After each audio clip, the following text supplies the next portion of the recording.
Welcome to Betty's Kitchen. Today we're making homemade apple pie. And the inspiration behind this is that Rick and I took a little trip recently, which you may have seen the upload, and we went to Louisville, Kentucky to ride the riverboat, the Belle of Louisville. And that is the oldest operating steamboat in the United States, and it's got original parts. It has some parts that have been replaced, but most everything is original, and it was a fun trip, and there was a lot of food. And honestly, I had made all of the dishes that I saw on the buffet except for one. There was one that stood out, and I don't know why I haven't made it because it's been on my list of things to make for Betty's Kitchen, but it was the apple pie. So Rick had a piece of apple pie. I always take a bite of everything he has, so I know what theirs tastes like, but I think I could do better. I'm sorry, Belle of Louisville, but that was catered, and it was a wonderful meal. I'll have to say, everything tasted wonderful, and I highly recommend you're going there if you have a chance. But today we're concentrating on making apple pie. Now, we're going to start with our crust. And you need to have an unbaked crust, and I've shown you how to do that. I've shown in Betty's basic pie crust making, also in Betty's homemade pie crust, and then there are Graham pie crust, lots of different pie crusts on Betty's Kitchen. So if you don't know how to make one, then you can look it up.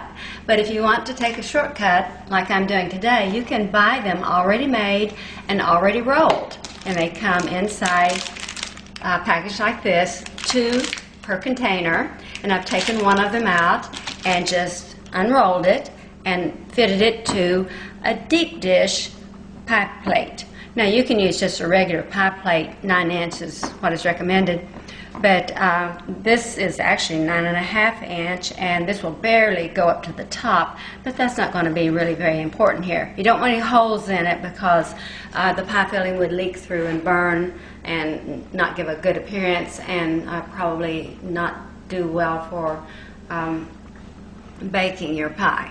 So we have that made, and it's just going to be set aside for a while. I wanted to show you the kind of apples I'm using. We're using Granny Smith apples. You need a tart apple that is firm, and when you wash them and peel them and slice them, you want to come out with thin slices. And I'm just going to step over here for a moment to show you. I've got these sitting in salt water to keep them nice and pretty and not turning dark, and the slices are fairly thin. They're not all uniform. It looks like I've kind of went off track there on a few of them, but in general they should be thin because you're going to cook this for quite a long time, but still it takes a long time for your apples to get done. Alright, what we're going to do is to mix up some sugar and some flour and some seasonings, and then the apples will go in that.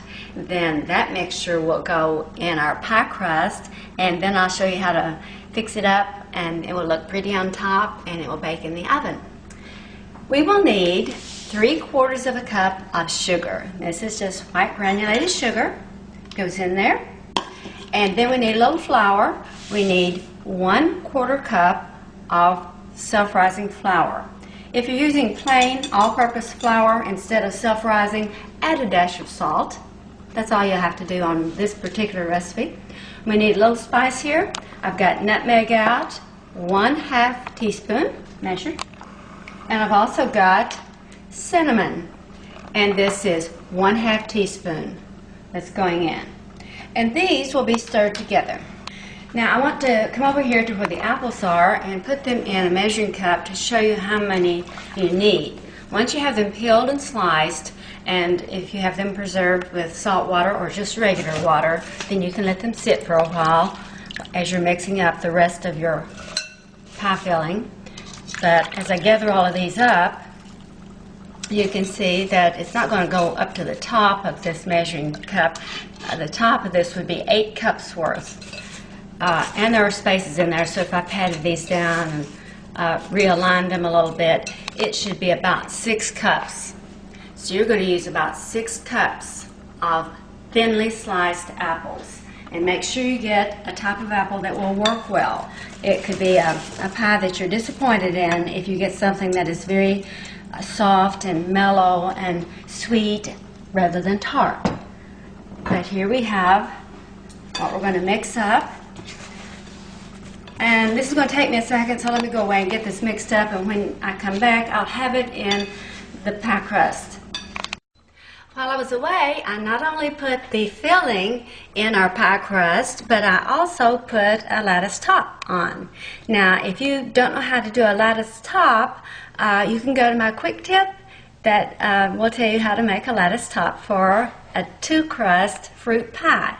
This goes in the oven at 425 degrees and it will bake for about 45 minutes. Now I'm going to start out by protecting this with aluminum foil around the edges, and then on a rack above I'm going to get a large piece of aluminum foil and put it on the rack above.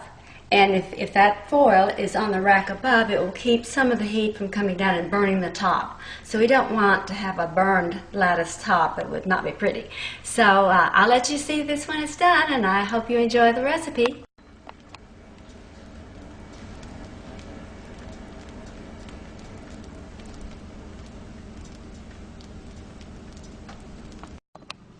So here's our finished apple pie straight from the oven. I did let it bake for 40 minutes at 425 degrees. And it's all ready. It just needs to sit and cool, and then I will cut it into slices when I serve it with dinner. Hope you enjoy it.